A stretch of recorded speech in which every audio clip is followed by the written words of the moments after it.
I don't think that the girl that didn't break her back would have qualified because she wasn't she hadn't been through the same kind of mental, emotional struggle.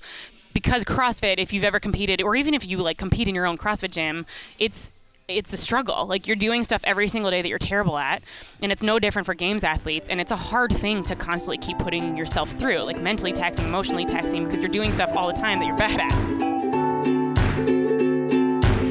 This is episode number 55 with Lindy Barber.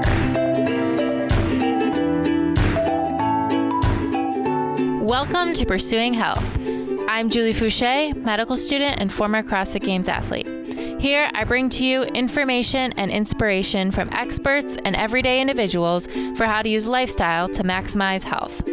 Thank you so much for joining me. Now let's get started with this week's episode. Welcome back to Pursuing Health. In this episode, I sit down with 3-time CrossFit Games athlete Lindy Barber at CrossFit Mayhem, where she's training with her team for the upcoming 2017 CrossFit Games. A little bit of background about Lindy. She's a former collegiate soccer player and has competed in the CrossFit Games twice as an individual in both 2013 and 2015. And last year, she joined Team CrossFit Mayhem Freedom, helping them to their second Games title in 2016.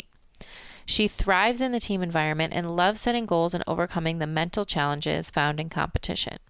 She's well known within the CrossFit community for her comeback after a very significant back injury, and she's passionate about promoting the awareness of and helping people to improve their core and back strength in and outside of the fitness world. In this episode, we get together to talk about some of our early competitions together, the devastating back injuries she suffered early in her career, and how she overcame expectations to compete in the CrossFit Games. We also talk about her decision to move to Cookeville and what it's like to train and compete with CrossFit Mayhem Freedom. Before we get started, I have a few quick reminders. First of all, if you're enjoying the podcast, please head over to iTunes to subscribe and consider giving it a rating. I'm also always looking for inspiring stories to share. So if you or someone you know has used lifestyle to overcome a serious health challenge, please send your story to me at info@juliefouché.com and I'll select some to share here on future episodes. To check out my online training programs through Beyond the Whiteboard, visit beyondthewhiteboard.com/Julie Fouché. Also, big news, we still have some spots available for the training retreat I'm hosting this June, the 9th through 11th in Cleveland. You can join myself and other like-minded individuals for a weekend of fitness and restoration. Check out www.trainretreat.com for more info and to reserve your spot. Finally, please remember that although I'm very close to graduation from medical school, this podcast is meant to share the experiences of individuals and does not provide medical advice. So with that, let's get started here with episode number 55 of Pursuing Health featuring Lindy Barber.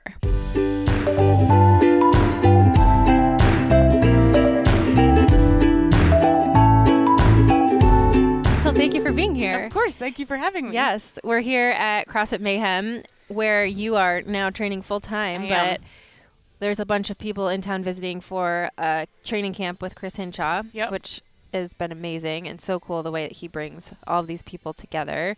Yeah, he's so good at it. He just makes friends with everyone, and then everybody loves him, and then he brings us all together to hang out. Right. It happens every year. It's amazing. So thank you for having us. Absolutely. Come back, please. Come back anytime. Thank you. But I really want to hear more of your story. I mean, I've heard bits and pieces of your story here and there, and we've actually known each other for quite a long time towards the beginning of our CrossFit careers. But I would love to just string it all together here because I think it's so interesting. Of course. And I think that there's so much that people can learn from it in their own lives. So why don't we start at the beginning? Cool. I know you played a lot of sports growing up, but what was your active life like as a kid? When I started as a little girl, my mom essentially always told me, kind of like a lot of other CrossFitters, I had to be active. Mm-hmm. I needed to be out there. I wanted to be running. I wanted to be jumping. I played 7 sports. I did everything. Oh my gosh. Until essentially she was like, you kind of need to, we need to pick one. Mm-hmm. You can't keep, I played volleyball and basketball, and I did track, and I tried cheerleading, and I did soccer, and I played the drums, and I was on a jump rope team, and literally anything that I could get my hands on, I was all over.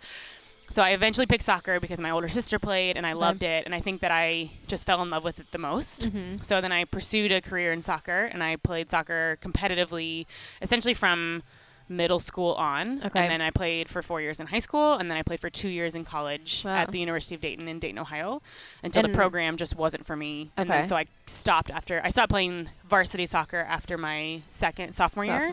And then I went and played for like the club team at University of Dayton for my junior and senior year as well. And where did you grow up? Were you in the Midwest? In Louisville, Kentucky. In Louisville. Yeah. Okay, from the beginning. From the beginning, yeah. Born and raised there. Okay. And so obviously soccer was your main focus. And then can you just talk a little bit about that decision? Because you went into college on a scholarship, correct? Correct. And soccer was kind of like your main focus in your life. Obviously school too. Yeah. But what contributed to your decision to then back off and go towards club instead of the varsity team? So I am, and this will kind of be a reoccurring theme, I think, but I am a very, very big component of do what makes you happy in your life. Okay. And if it's not making you happy, or if it's ruining your day every single day, then it's something you need to cut out. And at that point, soccer I loved it. I loved going to practice. I enjoyed it. Of course, not like every day was perfect. Sure. But overall, it was enhancing my happiness in my life. And unfortunately, until I got to the University of Dayton, and the team itself just was not the right fit for me. When I went and I visited, it seemed great. And then, of course, I had a scholarship, and the school itself was amazing. Like, even if now, knowing what I know now, I still would have chosen Dayton and just not played soccer because I loved the school. So that decision was not bad. Okay.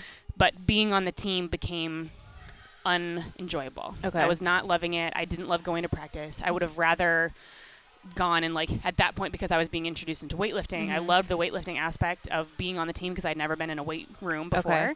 But I was not loving the practices. The vibe just wasn't there. The girls weren't having a great time. So it just wasn't the same feeling, and it was no longer bringing joy to my everyday. Okay. So then I decided that it wasn't something that I needed to do, which of course was a hard decision because I was already thinking this after my first fall season. I was like, oh, this is not what I thought it was going to be. So it took a long time for you to actually... Because it was my dream at that point, right? Playing in a D1 school was all I had ever wanted to do. I wanted to continue on and hopefully play in the minor leagues that existed at the time, and who knew what happened after that.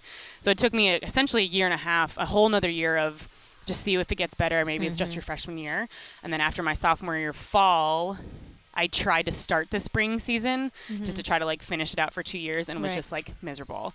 So then had told my parents essentially at the time that this is not going well, but they were wanting me to stick it out, of course. But then essentially I just called him one day and was like, I just quit. It's too late. I just came from his office. It's over. Yeah. And then I went and played club, which brought all love back, because then I was playing with girls who wanted to be playing, who were dedicating their 2 hours, not because they were getting paid, not because they felt like they had to, but because they just wanted to play. Right. So then it was great, and I loved playing with them. So it just made it fun again. That's so amazing. Yeah. And then, but a hard decision to make. And I think a lot of people would have prolonged it or suffered through for 4 years. And so good that you were able to actually make that decision and take action on it early on. It's just hard. I mean, I know I've always been a pretty independent individual, and I know that if it's not making me happy, then for me, it's not the right thing to be in my life. And of course there's you have to go through struggles, and there's stuff you have to go through, but something that was a choice of mine and that I was adding into my life to hopefully make it better was only taking away from the overall happiness that I had. There was no reason for me to, just because there was a financial aspect there, I didn't want that to be the only reason why I didn't enjoy the next 2 years of college. I knew that I was only going to get this once, and I didn't want it to be ruined because I was unhappy with the main job that I had at the time. So it took a while for me to get there, and I had talked to 1,000 people about it, but ultimately it was this is it. I can't do it anymore. That's awesome. But luckily, shortly after, you found something else, which you love too. Exactly. So how did you find CrossFit? How did you get started? So then essentially what happened was that after my sophomore year, I no longer had a job. Okay. Basically, because soccer at the time was my job. So I needed to find something. I didn't want to be totally reliant on my parents because they wanted me to still be independent. Right. So when I came home, the summer, it was that after sophomore year. So that summer, I found a gym that my sister-in-law was going to at the time, and she was like, why don't you come check out this gym for me? Because I knew I loved fitness. I knew I had started to love the weight room from just training at school. Okay. And that gym itself, I kind of had an internship for, and I just was going and shadowing and teaching some abs classes or whatever. Right. And that gym became a CrossFit gym. So then I was still playing club soccer, and that was still my main focus. So I wasn't focusing on CrossFit for those 2 years, but I was falling in love with CrossFit from when I came home, and then I found a gym in close to my school and started going to some of their classes and showing up and just learning movements and getting better at it, and then being like, wow, like this is really fun. Yeah. And then I found out that I could be competitive in it once I actually like got some of the movements down. And then my senior year was actually the first year of the CrossFit Open. Okay. Which was 2011. So I had kind of played around in 2010 and then actually competed for the first time in 2011, which is when everything then changed again. Yeah. But that was kind of my first introduction was just a gym that I had started at that transformed into a CrossFit gym. And then I found out, and then I was encouraged to be competitive in it just because I loved it so much. That's awesome. So you originally found it just for your own I just thought I was going to work. Fun and I just thought I was going to work in this gym, and I was still doing like 5 miles on the treadmill and my lunges in the corner because I didn't know what else to do. That was all I knew how to do as a soccer player. When the owner was like, why don't you come over here and just try this CrossFit class? And I was like, I don't know what that is. Like, they're lifting all kinds of crazy stuff. Like, they're throwing barbells over their head. Like, there's no way I can do that. And he was like, just ease in.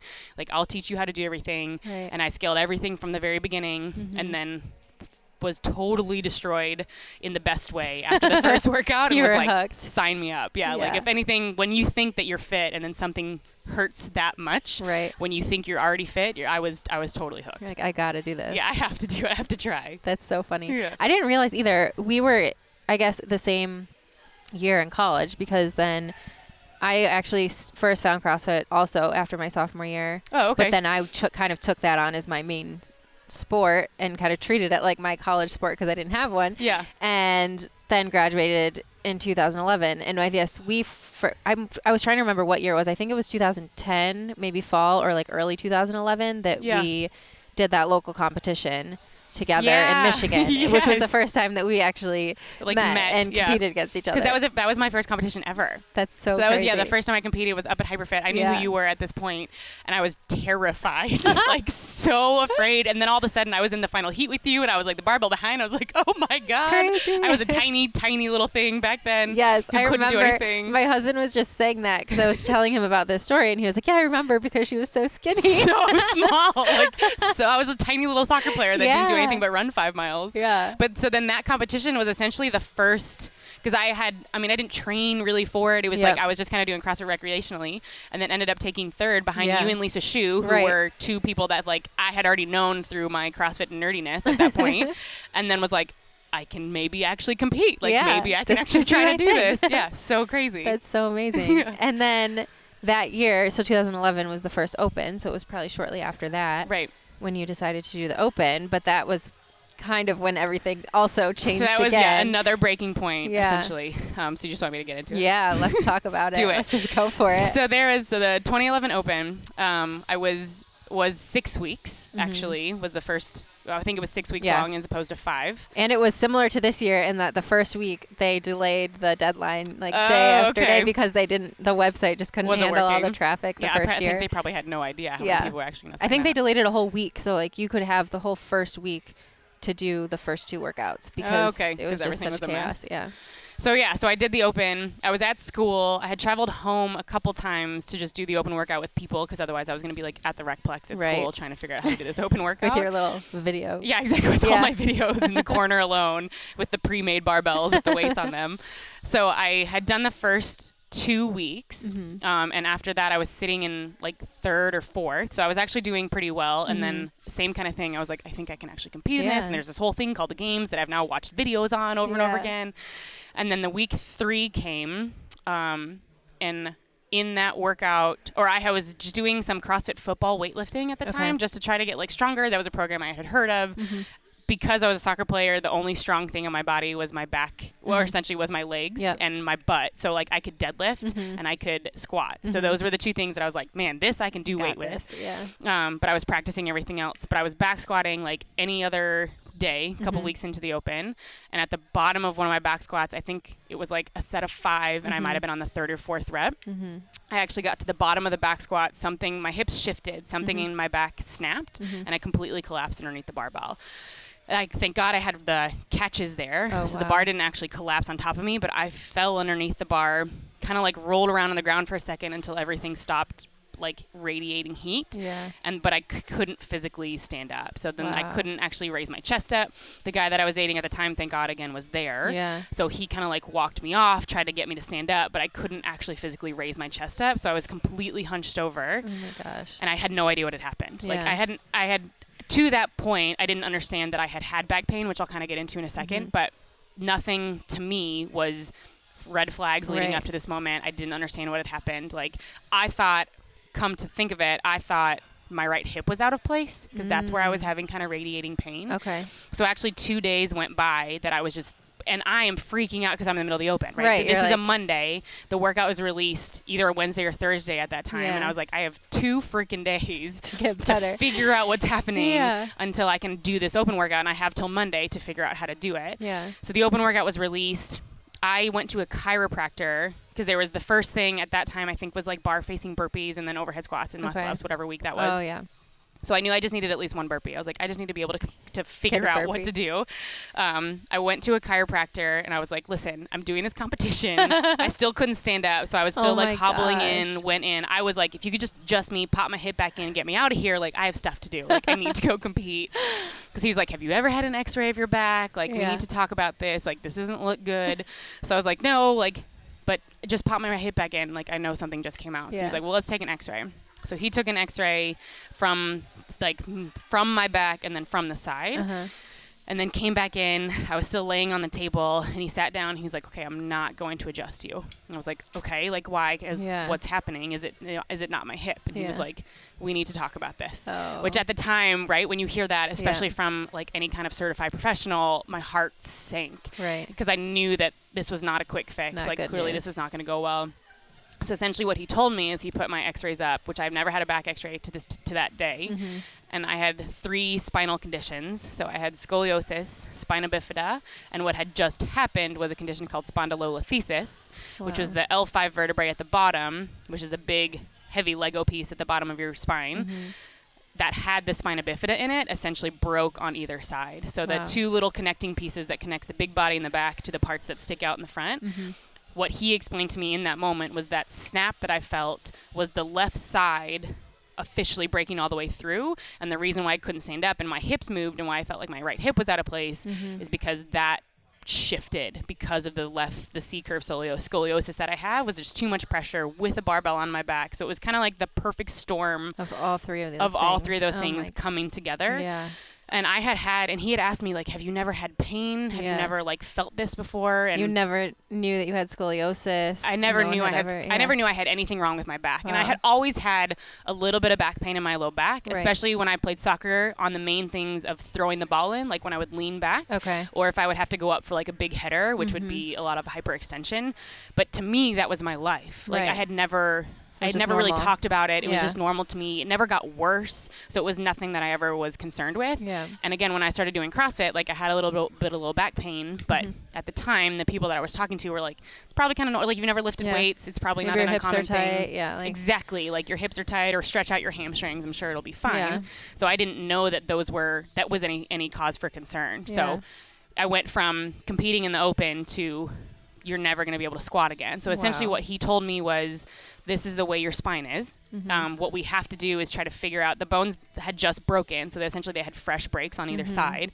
He was like, you need to do nothing and try to get those bones to heal back together. And we need to wait to adjust you because everything in my back was so spasmed. It was so tight because it was locked up, trying to protect itself from the break. Yeah, exactly. Trying to protect my spinal cord. So he told me in that moment, like, you're clearly not doing the open. Squatting is not going to be a thing that you can ever do again. Like, I recommend that you don't lift weights and you need to go see an actual spinal doctor because he was a chiropractor. So of course I went, like, I didn't know how to say the word spondylolisthesis. I had no idea what he was talking about. So I went home and like Googled all this stuff and tried to figure out how could this possibly happen? How did I not know any of this? How did no one catch this? Like, what is happening? I had just was about to graduate. So I had like 2 weeks left or so. Obviously did not do the open. Tried to do one burpee and literally could not get myself to jump over the bar because I was still in so much pain. So then I had to have like a whole talking down from people that were like, it's just this not is your not a year, good hun. idea. Yeah. Like, maybe we should just not do this. Yeah. But you with your competitive spirit. I know. I was like, just jump over the bar. You can do it. No, obviously didn't do it. So then went home, saw a spinal doctor who took an MRI and confirmed everything. So he was like, yep, exactly what he said. This confirms all of the x-rays that you have, the spina bifida, the scoliosis, and the spondy in my L5.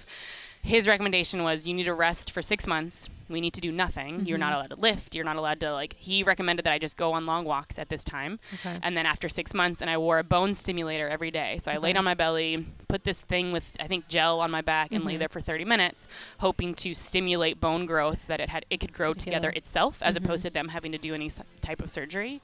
So I did the whole bone stimulator. 6 months later, which was now roughly August, September timeframe, I went back in for my updated MRI just to see if anything had happened. Yeah. Got the MRI. He came back into the office and was like, so the good news is that the bone itself healed off, but it did not heal to each other. So the rough edges were now smoothed. So those got healed in.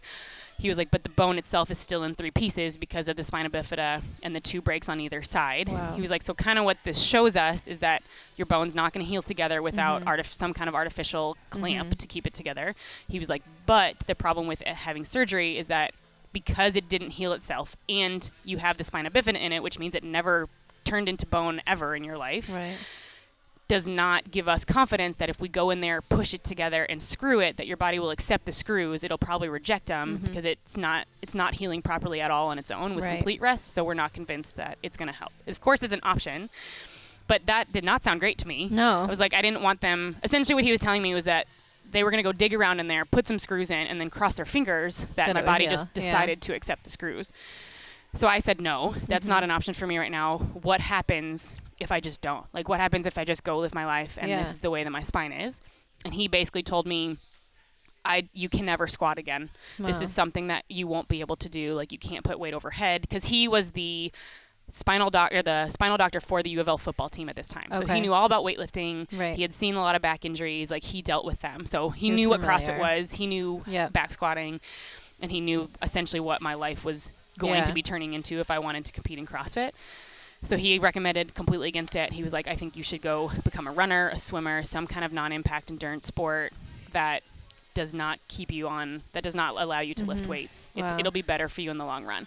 So then I was like, okay, what if I don't take your advice? Like, what would happen if I did squat? Like, what is the alternative here? And basically to that, all he said to me, which is smart as a doctor, was like, you could do that. He was like, the thing about the way that your spine is right now is you could go through the rest of your life and never squat again, and you could still have pain every single day. Or you could go through the rest of your life and squat and still have pain every single day, but not have all kinds of crazy injuries. He was like, but the other aspect of that is that if you do squat and you re-injure your back, or it shifts back out of place, then you could have all kinds of pain and we may be forced in surgery. He was like, but then again, the other hand of that is you could just walk down the street and step on a curve wrong and have the exact same problem. He was like, so I'm recommending to you that you don't squat, you don't lift heavy weight, because it just increases your chances, but I may see you back in here in 10 years no matter what happens. So the risk is always going to be there. The risk is always there. So he was like, I can't tell you how to live your life, but like, good luck. Yeah. I hope you make the right decision, and like, I hope I never see you again. Which at the time, I'm however old, 22, and have no idea what to do. Right. That's a big decision on your shoulders for the rest of your life. And my parents are wanting to be supportive, but are also like, a little worried. I don't know what to tell you. Yeah. Right. So I try to I take some time, I think about it. I'm also an exercise science student at the time. So I know that completely doing nothing is probably not a healthy thing. Right. That like, if I don't build up the erectors, the big back muscles that I have to protect that part of my spine, it didn't make any sense to me that it was just going to get better by not building up those muscles. But then I was like, but how am I going to build the muscles without hurting my back? And so I went through this whole like kind of internal struggle, and essentially came down to the happiness thing. Like, what makes me ultimately happy?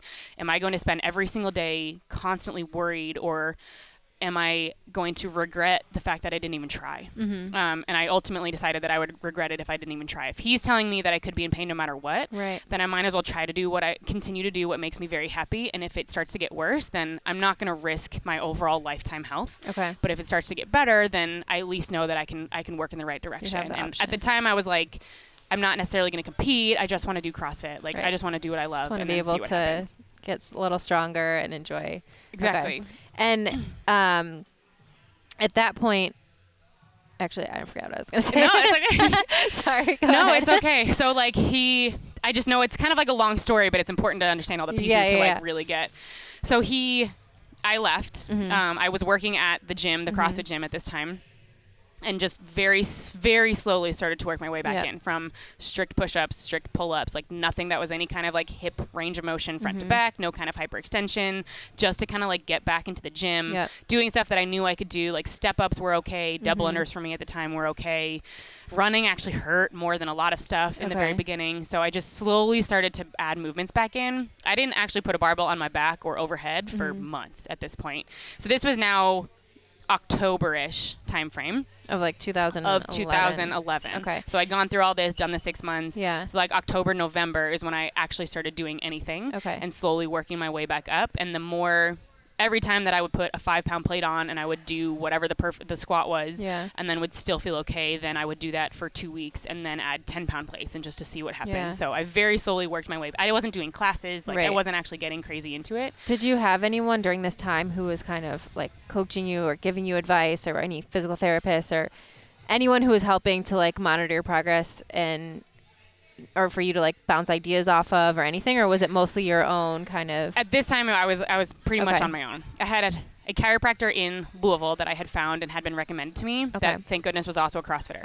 So he was not supportive of the non-squatting thing. He was supportive of the being careful and not doing a whole lot, but he was very understanding of me wanting to do CrossFit. So he would give me like, this is how I would see him every single week. Yeah. He would say, this is how you're holding up today, or what did you do yesterday because you're a little tighter than normal. So he was kind of giving me body feedback. Once I was updating him on, like, this is hurting today. These are the things that I did. What do you think was it that caused it? So I was coming up with my own workouts, just trying to learn my own body all over again and what was good for it and what was bad for it. And that's amazing the way you did it and what you described, because in reality, that's probably how most people should be ramping up to a lot of these movements, right? Like going so much more slowly than you even think you need to, because you have your entire life to be like building strength and building capacity, but all of us want to immediately get on and like load up the barbell and do our max effort. Right, of course, because you see other people doing it. Right. But you also assume that those other people just did it very quickly. Right. Like was coming into a CrossFit gym, most of the world has no idea what the backgrounds of anyone else that's in that gym are. So those people could have waited 2 years to get to that back squat that they're at, but you come in and you just see them back squatting 200 pounds. So you assume like, oh, I can get there really quickly without having that actual build up. And completely honestly, I jumped straight into it, right? In soccer. And that's essentially how this was going to happen regardless, one way or the other, if I build up or if I didn't build up, because the right side had already broken through. So it was like the left side essentially was just chipping away, but I totally accelerated it. Because I was like, I can squat. Yeah. Keep loading it on. Like, if I can keep squatting, I'm just going to keep doing it, because that was the thing that I could do at the time. So I definitely accelerated it initially, which led to this speeding up process. But then once that happened, I just had to, I became and still am very body aware of how things affect me and how things feel, because I had to be. Because I had to relearn how things are feeling and how my body's moving under certain weights. Right. So I learned how to be careful through the experience, which in the end made me a better athlete, I think, than I ever would have been had I been not injured. And amazing that it honestly didn't take, in the grand scheme of things, that long. If you were, but you had been completely rested for so long and starting almost from square one, and before you know it, you're competing at the CrossFit Games. So that's what's incredible. So that was in 2011. So that was the very end of 2011 where I started to build back up. In 2012 was actually my first regional. So I went through the Open again. I think I came in 7th or 8th in the Open that year, and then went to regionals and came in 7th at regionals, which there was heavy deadlifts and there was muscle ups, and I don't remember what, there's freaking 70-pound snatches or something ridiculous. Yes, I remember those dumbbells. So hard, I know. But so then that year, and that was the other thing, was that I went into that regional completely unaware, like, whatever, I'm here. I was just the happiest thing ever. And then came out in 7th. And then again had that like, ooh, it's not over yet. Like, I think I can actually still do this. I can probably still compete. After that regional, I had already met Jeff Tincher, who is out of CrossFit Fairfax in Virginia. And he knew that I injured my back. He had seen me in 2011. I knew him through that, saw what had happened, felt terrible about it, but was like, whatever, like, I'm proud of you. Yeah. Then after 2012, messaged me and told me that with the right coaching, he thinks that I had a possibility of actually making the games. In which case, as soon as I had thought it and then heard someone else say it, was like, really? Oh, maybe this is going to happen. Yeah. Maybe I can actually train for it. So then he was wonderful. And from 2012 through 2013, he became my sole. I was his only athlete, and he was the only coach that I listened to about anything. And he was wonderful in working with me through not only like physical transformation of actually getting strength back, but dealing with all of my mental breakdowns for 10 months at that point, trying to get back, because I had so many ups and downs from 2012 to 2013. And because he didn't know how hard was too much sometimes, and then I am as an athlete and I'm competitive, so I would do whatever he told me to do, but then would have flare-ups that I would have to stop training for 2 weeks and then get slowly again build back up into it. And so we had to find that balance as to like, how much can I actually push as an athlete, or how much am I putting myself over the edge and actually getting into a deficit?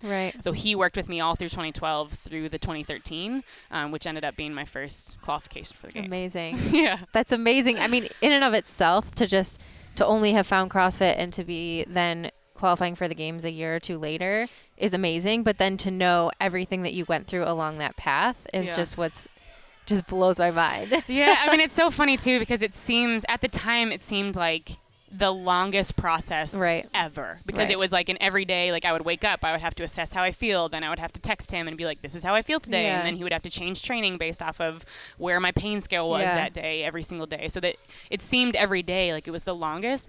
But it's exactly what you're saying, like then I'm like man, it actually wasn't that long. Like I trusted him enough that he got me there and made me believe in myself enough that it actually wasn't that long of a turnaround. And how amazing is it that I think that component you just touched on is so important too, having someone who believes in you, and what that can do for an athlete or for anyone in life, just to know that there's someone who believes in you so much and is so certain that you're going to accomplish whatever it is, I think is almost half the battle. Yeah. Oh, absolutely. I mean, he was more confident than I ever was. Like we would get to regionals. I mean, he was like the best way of obsessive of the workouts, and we tried them 17 different ways and did different time domains and different rests. And when we got there, he was like, we can do this. And I was like, okay, like we'll see what happens. Yeah. I'll do whatever you tell me to do. Yeah. And if that works out, then great. Because I had no expectations. I wasn't going to be unhappy if I didn't qualify, because I couldn't be unhappy at that point. I was still there. I was still competing. Like I didn't think I would ever squat again. And I was doing all these movements. And so I couldn't be unhappy. But of course it just like made it 1,000 times sweeter that I ended up qualifying that year. And I remember, because that was the year that I took off when I was in school, and I remember watching it because I was there watching everyone, and just your reaction at the end of the last event was just so, oh my gosh, you just like get tears in your eyes just thinking about it. But what did that feel like? Oh, it was, and it's like the same kind of thing is like mind-blowing to me that I still get to do this every day. Like, I don't know, I don't think I've gotten to a point that I'm comfortable where I am, or that I'm still not amazed that I'm still able to do what I am. So in that, essentially going into day 3, I was in 4th. I was not in 3rd. And it was the same kind of, he was nothing but confident all weekend long. And all he kept saying was like, we got this. He always called me lady. So it was like, run your race, lady. Like, you got this, lady, all we have to do. So then going into day 3, essentially what he said that morning was, we need to win these workouts. And I was like, okay, it's on. Great. Here we go. So we stuck to the game plan, and I actually did end up winning both of them. Wow. But so I won that one the morning, and then had actually flipped into 3rd. Okay. So he told me going into the last one, like, we're in 3rd now. Yeah. But unless you win, like, we're not going to be in 3rd anymore. Okay. So like, you need to come out there like you're fighting for the end, and then if you win, then we can relax. Like right now, we're not relaxed. Like, you have to wait. So the whole workout, I was not relaxed. I was like confident because he believed in me, and I could feel it. Yeah. But I did not let up. Like, I was in the lead, I think maybe from the beginning or the first couple reps. Yep. But until my feet actually hit the mat, and I knew that my feet were the first to actually hit the mat, then it was like, oh my God, like this is, and then I heard like my name announced, and it was extremely, extremely overwhelming. Yeah. Then like, it's one of those, not like my life was ending, but everything starts going through your head. Like, I actually just qualified. Like, this is what I wanted to do 3 years ago, but then was told that I couldn't, and then was like not going to CrossFit, and then was like, maybe I will CrossFit, and then it hurt. So then I was like, maybe I won't CrossFit. It was just like these crazy, unbelievable ups and downs of emotion that all of a sudden was just like washed away. Like, it was all worth it. I'm getting goosebumps. I know, I'm getting goosebumps. It's like, the best feeling. It was incredible. And then I got to like stand up, and then I got to go hug my family, who were like way even more emotional than I was because they saw the ups and downs. Yes, and like my they were mom's heart was there. broken every time that I came home and was like, I can't do it. Yeah. And she'd be like, I don't know, I think you can. Like, so it was unbelievably overwhelming to be able to accomplish that, so that it was essentially more proving to myself that I had made the right decision than anything. And then still competing in CrossFit was the right decision for me, clearly. Mm-hmm. But in that moment was like reassured that you actually did the right thing. Yes, and you didn't listen to what the doctor told you, but it's okay because you're still healthy and you're healthier now than you were a year ago and 4 years ago when your back wasn't broken yet. Mm-hmm. And I became a healthier individual after the injury. Mm-hmm. And I don't think I could say that without that. I came mentally stronger, mentally tougher because I had to be put through that experience to then become the athlete that was able to qualify. Absolutely. And I'm sure all of those qualities that you learn along the way help you now when new challenges come up. Oh, always. Yeah. I mean, I don't think I can like almost say that I don't think that the girl that didn't break her back would have qualified because she wasn't like, she hadn't been through the same kind of mental, emotional struggle. Right. Because CrossFit, if you've ever competed, or even if you like compete in your own CrossFit gym, it's a struggle. Like you're doing stuff every single day that you're terrible at, and it's no different for games athletes. And it's a hard thing to constantly keep putting yourself through, like mentally taxing, emotionally taxing, because you're doing stuff all the time that you're bad at. Right. No, it's not fun. Never gets any easier. And it never gets any easier because there's always more stuff. Right. So and that girl hadn't experienced any of that. So when it was essentially taken away and then it became something that I had to overcome and to get through, and the strength that I was able to build through the injury, I think is actually what led me to even be an athlete that could qualify because of what I had to overcome. Yeah. Amazing. So then what was it like at the games? You went in 2013. So that was a great. crazy, It was one of those, my very first year, so 13 was my first year as an individual, and that essentially because of the 2 years that I had leading up, I could care less how I placed at the games. Like I was competitive, and the only goal essentially that I had then at the games was number 1, stay healthy. Mm-hmm. And number 2, I then found out when we got there that there was a cut to the final day. So if you weren't in the top 30, then you weren't able to compete on Sunday.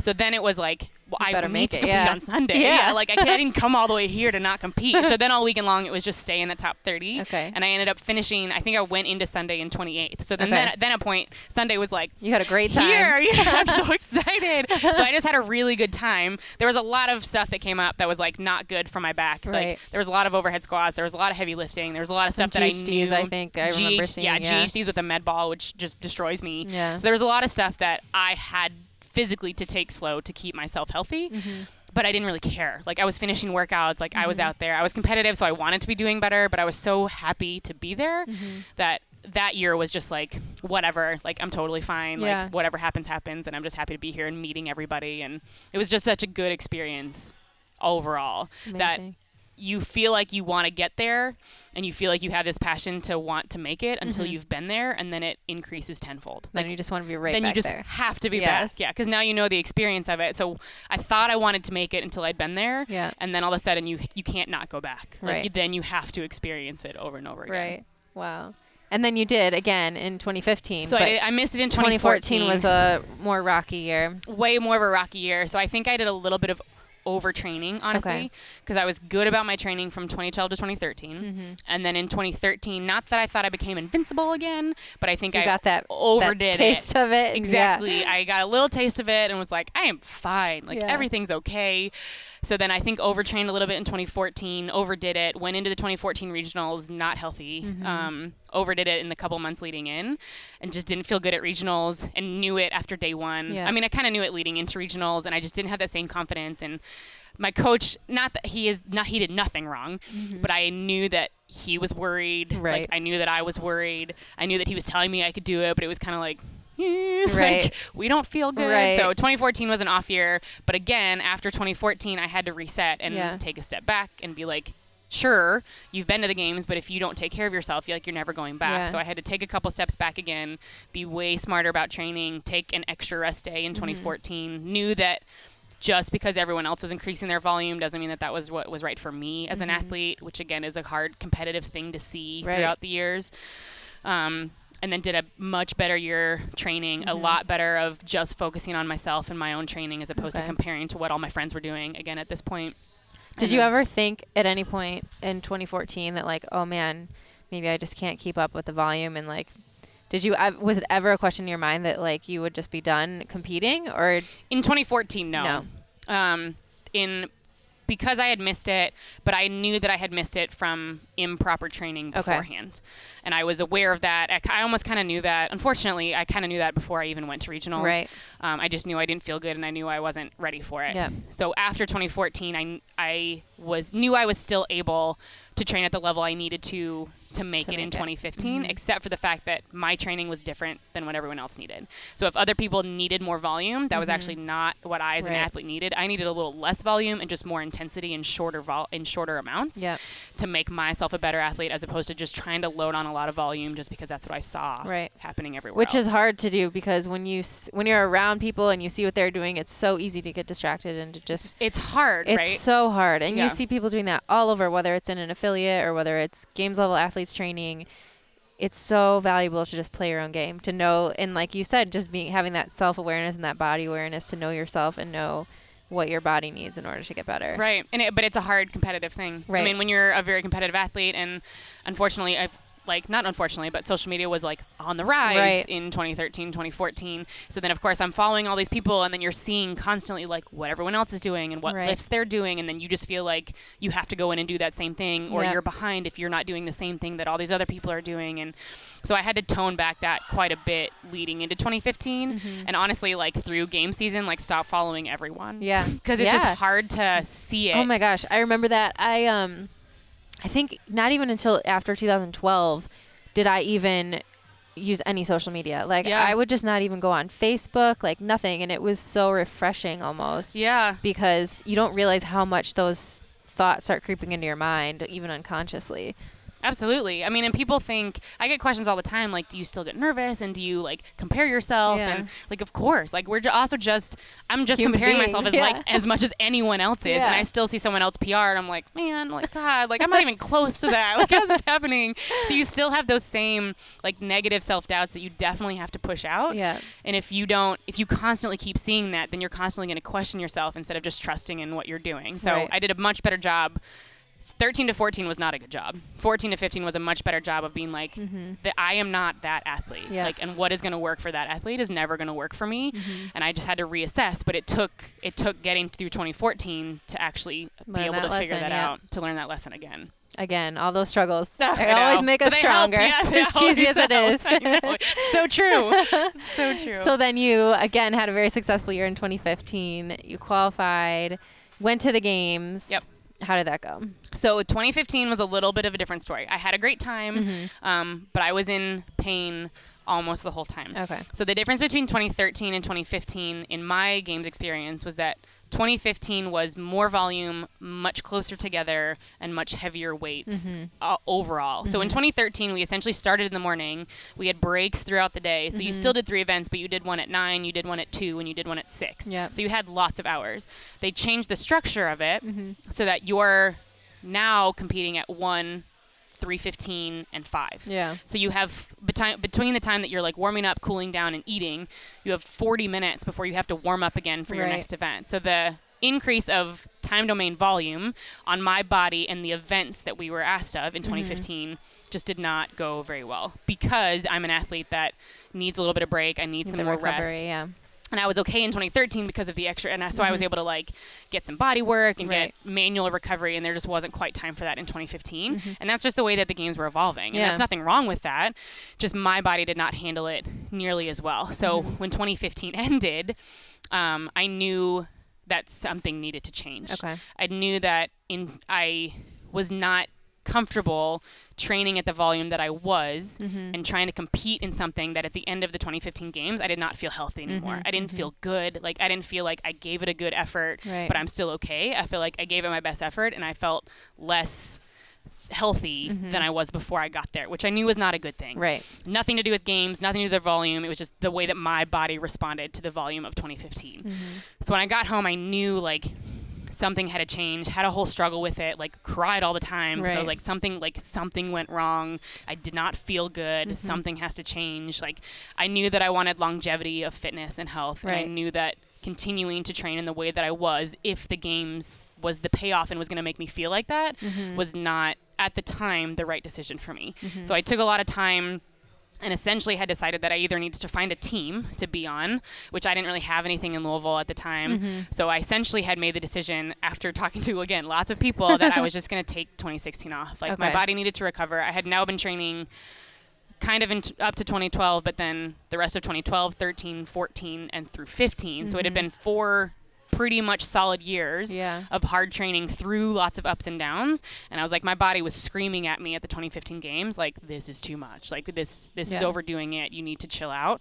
So I had kind of already made the hard decision that I was just going to go through 2016. I was going to compete, but I wasn't going to be every day thinking about games training instead, to give my body a little bit of break, at least for a year. Was that decision at the time until all of this happened. So then eventually, so there wasn't a team in Louisville. You were going to take the year off. How did you end up at Mayhem? So it changed a lot from taking the year off. Yeah. So essentially what happened was that I was at an event called 11th Warrior down in, I can't remember, somewhere in Georgia, I think at this point. I had never met Kristen. I think I'd maybe met her once at a regional or so, but I did not know her. And she was on Mayhem's team the year before. Kristen was on Mayhem team in 2015. So she was on their winning team in 2015. I had not really spent a lot of time with her. We were sitting around in a group, like a whole bunch of girls, just talking about the season. People had asked me the same kind of question, like, how'd you feel in 2015? And I was like, terrible, like, not good. So they asked what I was going to be doing this season, and I said the same thing that I just said to you. Like, I was kind of looking for a team just to be able to compete on, but I can't find one in Louisville. I was like, so I think I'm just going to have to sit the season out. Yeah. Kristen at this time heard this happening and knew that I lived in Kentucky. She knew that she was down here in Tennessee and that it wasn't too far, and was like, well, like, we have a spot actually open on our team if you are ever interested. And I like totally played it off and was like, okay, great. Yeah, whatever. Right. Like, I mean, like, you're actually going to invite me to come be on your team. So then later on in the day, she essentially was like, I'm kind of serious. Like, if you're interested, let me know. This is my phone number. So then, of course, light bulbs are going off in my head. Internal struggle of, you already said you're going to take the year off. Like, are you actually going to do it? But then you're going to be on a team. But then if you're going to be on a team, it's like the championship team. Like, is that actually kind of taking, like, is that actually really going to be any different? Yeah. Right, exactly. The training's probably going to be worse than it was when you were an individual. So I went home, talked to everyone about it, like, kind of thought about it, and then was like, well, I might as well go see. I might as well go down there and talk to them and see what happens and if it's even a possibility. Yeah. So came down for a weekend, and then trained with the team for a couple days, met them, realized how fun and chill and relaxed it is, and kind of talked to Rich a little bit about, listen, I got this thing going on. Like, sometimes I have bad training days, good training days. There are workouts that are good for me. There's workouts that I just don't do. Like, there's some movements that I avoid, like overhead squats, GHD sit-ups, any kind of like overhead walking things hurt me. So I'm trying to just avoid them in all of my training. Do you still, like, do you actually still want me to be on your team? Like, that's not going to change. I'm trying to be better about, not doing things that hurt me for the longevity of my health. And he was like, listen, whatever you need to do, like, we would love to have you on the team. We will make whatever it is work. So, like, just let me know if that works for you, which was amazing. Yeah. So then by Sunday, I just couldn't say no. Like, yes, I was going to have to commute. Yes, I was going to have to figure it out and, like, figure out now what my life's going to be for a year. But I couldn't pass up on that opportunity. Right. So I said yes. He essentially, like, committed me to the team. This was the last weekend of November, I think. So then I had a month essentially to get my life together in Kentucky and figure out what I was going to do. And then January 1st, I was down here competing with the team, which ended up clearly being the best decision ever because then I had 5 training partners. I still was able to avoid everything I wanted to avoid in my training. So I did not do an overhead squat, a GHD sit-up unless they made me, like, unless competition required it. And it turned out to be the best thing because I got to be a healthier athlete because I got to avoid the stuff that hurt me that I couldn't really avoid when you're an individual. Right.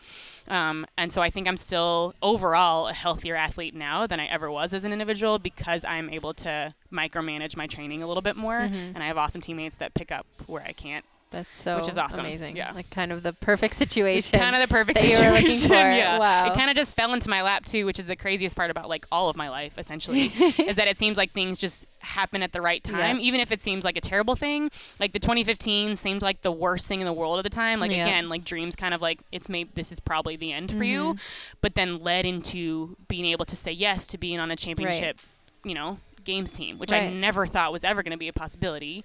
But if I hadn't felt like that in 2015, I would have immediately said, no, I'm going individual, and then never would have had this opportunity. So it's funny how like life works out. Yeah. In retrospect, it's very funny to connect those dots and figure out, okay. And at the time, it's like life is over. Right. You're like, well, this is actually just a stepping stone to this other awesome thing that's going to happen that you just don't know about yet. That's so amazing. So what was the experience like coming here and training with him? I know you were still commuting, so you were only here part of the week, but I mean, what was it like training with them? They had just won the championship. Obviously, you had the same goal going into 2016. Right.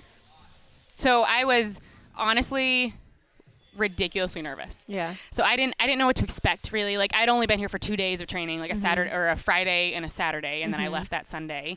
And I didn't know if those were typical days. Like because we trained, but we also like hung out and had a barbecue and just like chilled and like did a couple AMRAPs, but that was it. Like it wasn't intense. I didn't feel wrecked. I was not expecting more. I just didn't know what to expect. So then I showed up in January anticipating like drill sergeant. Yeah, like we're going to. Yes, like we're gonna die from now on. Right. I was not expecting the worst, but I was prepared to like die essentially. And then it was and I thought it was gonna be intense all the time. I thought there was gonna be like you need to finish this workout in 20 minutes, or we expect you to get 10 rounds, or like you need to be able to lift this, and there was not even a little bit of that. Wow. It was very chill, very much like we hang out. Rich literally said to me, like, we work out a lot, but we bullshit a lot too, which was perfect because I was like, this is great. That's great for me. It's so perfect. Yeah. So we get to hang out a lot. That's how I realized very quickly the actual like connection that the 5 of them had. And that was because they really do just hang out all the time. And we work out a ton, and the workouts are hard when you get into them, but it's not pressure filled. It's very understood that if you're giving your best, then everyone is happy about it. Right. And if you have a bad day, then whatever. Everyone has a bad day. Like it's just not pressure filled. It's listen, we're working out. We are exercising for fitness. It is fun. Like we're all getting fitter every single day that we're in here. So as long as that's still happening, then like life is good. And it was amazing to me that never changed. It wasn't like when we got to the open, it then became serious. Or when we got the regionals workouts, it then became serious. The whole vibe stayed like that. And again, when we got to regionals, I was expecting like maybe this is when it turns into like serious time. Game time, or like, maybe now we won't joke around as much. And it was the same the whole time. Like we had our game plans. We knew what we had to do. We like barely talked about it because we had run through it so many times. And it was like, whatever, just go out there and exercise fast. And like, you already know what to do. And as long as you do your best, then everybody's happy. Right. And it stayed like that the whole time, which is, I think, really unique with this group of people. And I feel very lucky to now be a part of a team that is very competitive, but extremely supportive of one another in everything all the time. That's amazing. So no matter what your decision is. So like with me, because I avoid certain things in training and I have ups and downs days, and they kind of like got used to that a little bit last year. And like, you guys are going to do this, but today I need to do this because I don't feel good, or it's hurting, or it's sore from this. But they are very understanding of that and supportive of like even the open literally last week, which was 17-1, that destroyed my low back. Yeah. And I like the rest of us, but like everyone. Right. Yeah, exactly. So I feel everyone's pain. But it was one of those that like they wanted to redo it just because they felt like they could get better, but no one cared that I was like, nope, I am not redoing that. They were like, totally understand, you don't need to. Like extremely supportive in every situation, which was beyond anything that I could have imagined was going to happen when I came down here. That's so then amazing. I couldn't leave, which is why then I moved in August to be here all the time so that we don't actually have to commute back and forth anymore, because it's the same thing. I didn't want to miss on the opportunity for as long as I can have it. Right. Amazing.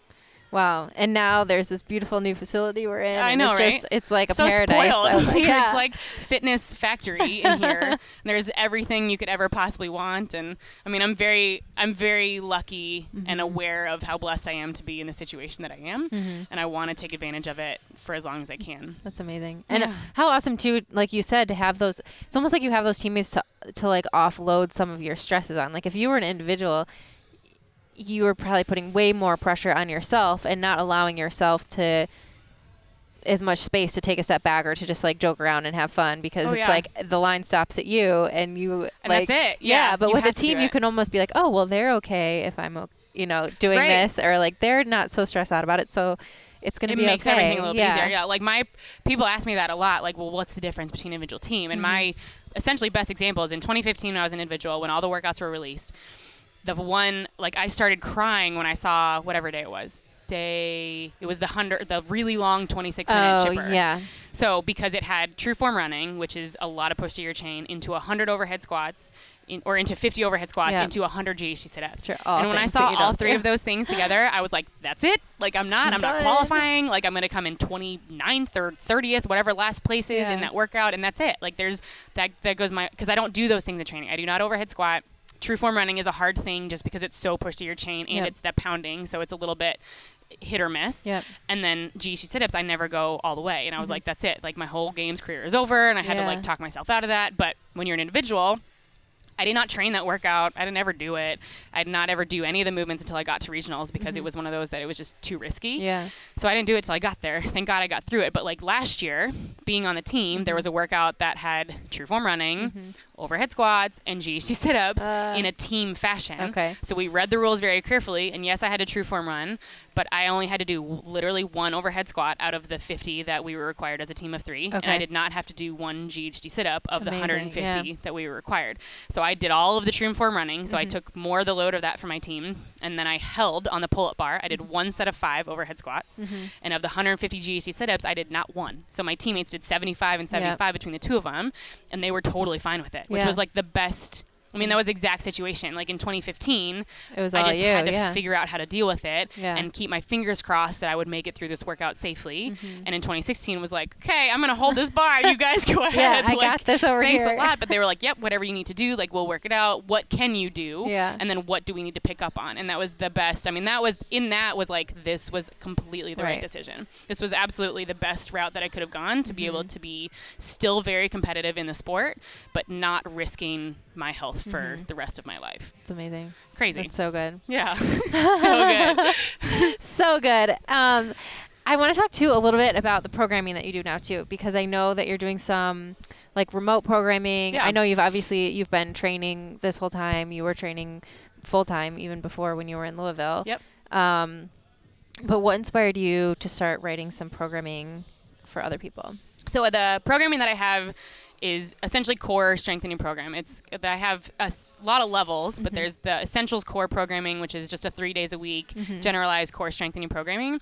And then I have like advanced and essentials, which are people that just want a little bit more one-on-one attention. Okay. Which is great because I feel like everything that we've talked about for however long it's been is been my whole life path, like the ups, the downs, the ins, the outs, the year in, the year out. And I've tried everything throughout these 5 years now. Like I've tried this and it's not working. So like, let's scratch that, or let's add in a little bit more weightlifting, or let's just front squat and not back squat and see if that helps. Or let's try some overhead holds and see if that helps your overhead squat. So I feel like I've tried all of the programs. I've tried every kind of core strengthening stuff, but I've figured out through those years what has worked the best for me and which one of all of those different forms has helped me to become the athlete that I am and helped me to overcome the back pain that I still have every single day, but makes it manageable and allows me to still compete in what I love. Yep. So I figured out essentially over the last year, I was playing around with the best way that I could help other people. Because the best, I mean, honestly, I love CrossFit, but one of my favorite things ever is to hear from people or to meet people that are like,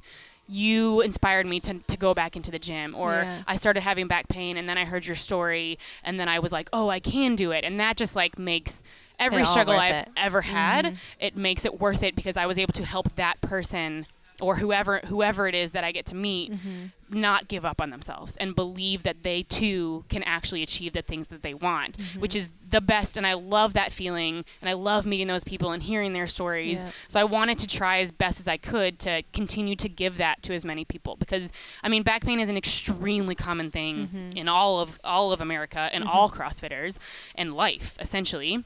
Because it has the most pressure happening in your whole body. And after just walking around, like you could still have back pain, but it could be contributed by a ton of different factors.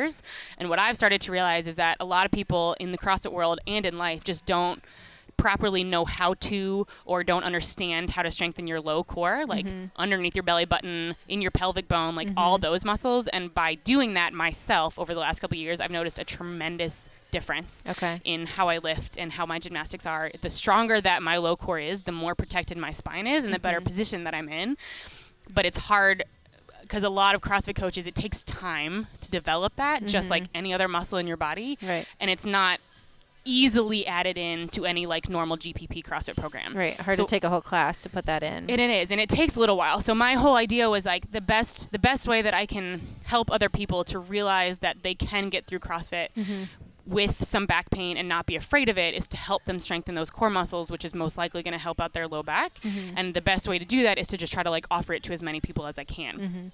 So I developed a whole website and a program over the last year and then didn't release it until like I had overanalyzed the crap out of it and made sure that tested exactly, done all the movements myself and videoed them and made sure they felt okay. And so I wanted to make sure that everything that I was putting into it was as good as it could get. And I believed in everything that I was going to be giving to other people, especially if I was going to advertise it as, I want this to help your back pain. Like this will help you get back into the gym. So over the last year, I've been developing a website and the core, all of the 3 levels of core programming so that I can hopefully reach as many people as possible and help them to get back into the gym with a little bit healthier spine and low core so that they're more confident in all of their movements in the gym. That's amazing. So the first level is... It's called Essentials. It's Essentials. Okay. Yep, so and that's kind of the same for everyone. And that's the same for everyone. So you would just like sign up. You would get 3 days of programming a week through my website.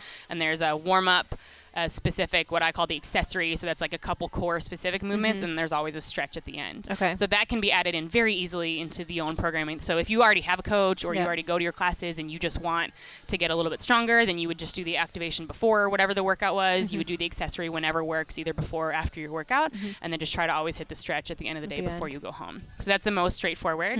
The advanced and the premium are the 2 that are a little bit more one-on-one, and that can be as many days a week as you want. And that's typically for people that just want more like programming every single day, because with the essentials, I don't know what your actual Metcon is going to be that day, but with the advanced and the premium, I can help you design a full program, and depending on what it is your goal is and what you want, so that we can make sure that your Metcons are also safely appropriate with the accessory that I'm also giving you, so we're not overdoing anything, or I'm not overloading your overhead position too much because I don't know what your Metcon is. So that's a little bit more one-on-one individualized programming so that I can know exactly what you're doing every single day, or give you specific core programming based off of what you have, so that it can be more personalized for you and your issues. And so I have like 11 advanced and premiums right now that I have loved being a part of, because I love getting the text at the end of the week that's like, oh my God, I did a squat snatch today and it felt great, or like I deadlifted for the first time in 6 months, because it's so much fun for me. Because I mean it's so different between the initial phone call that I have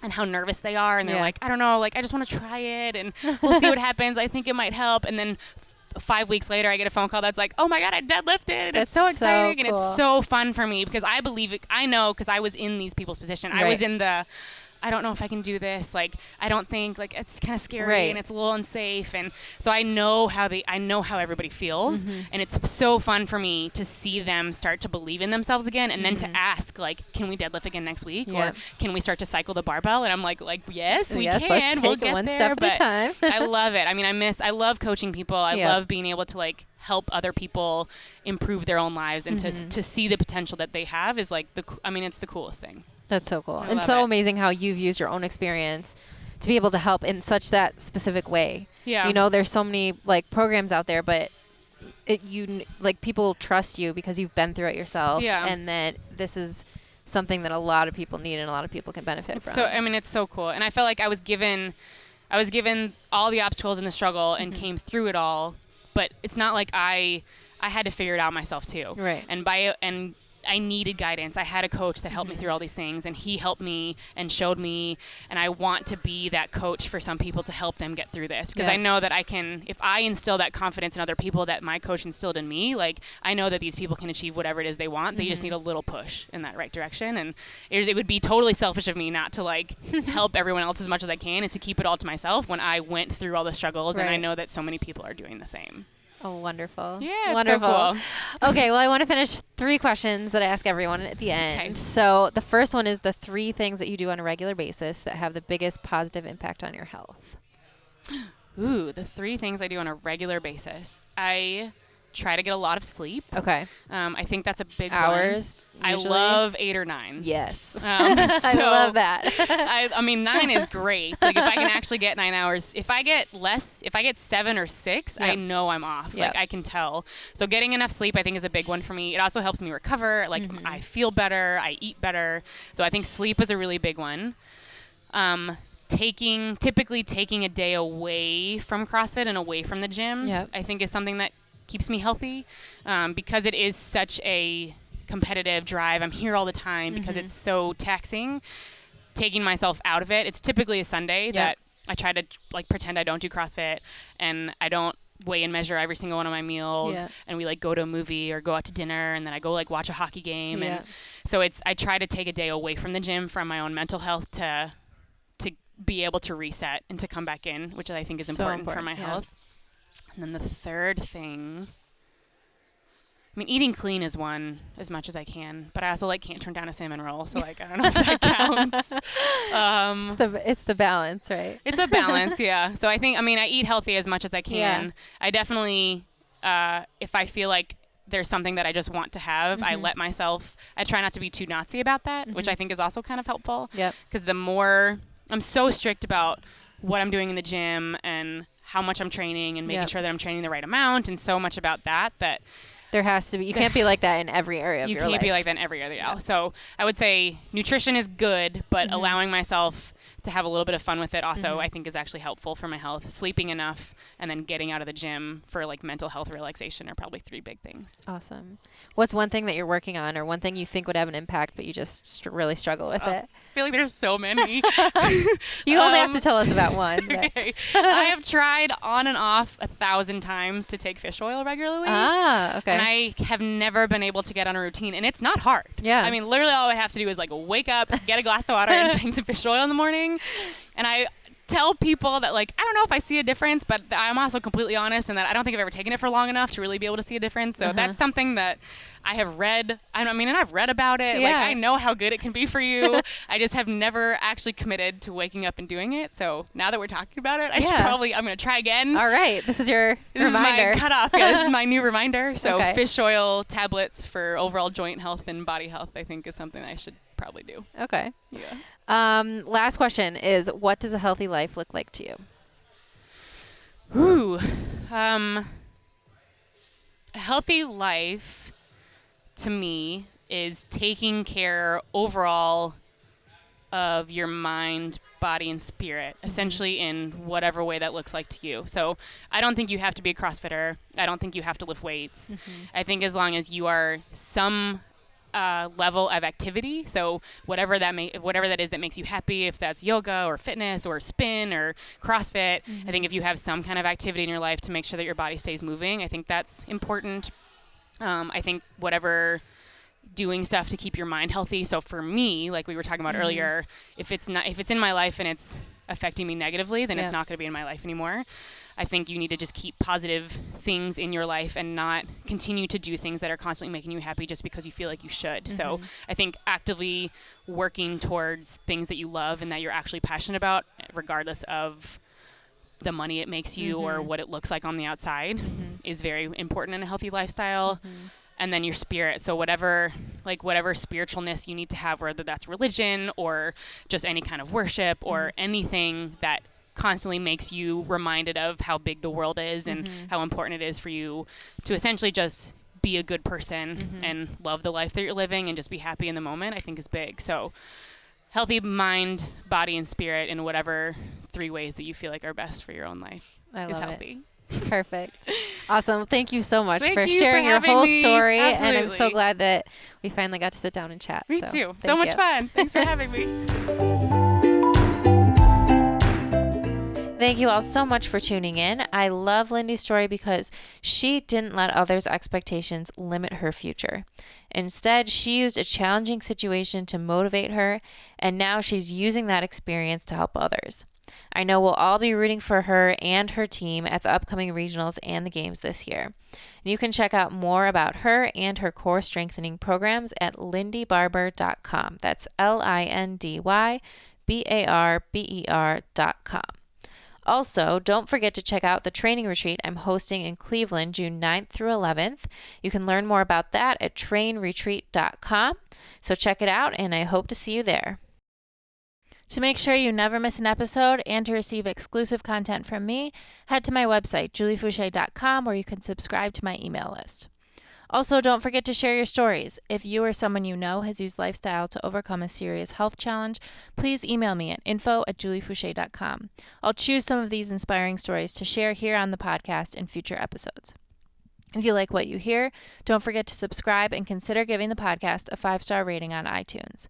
Also, don't forget you can train with me by visiting beyondthewhiteboard.com/juliefouché.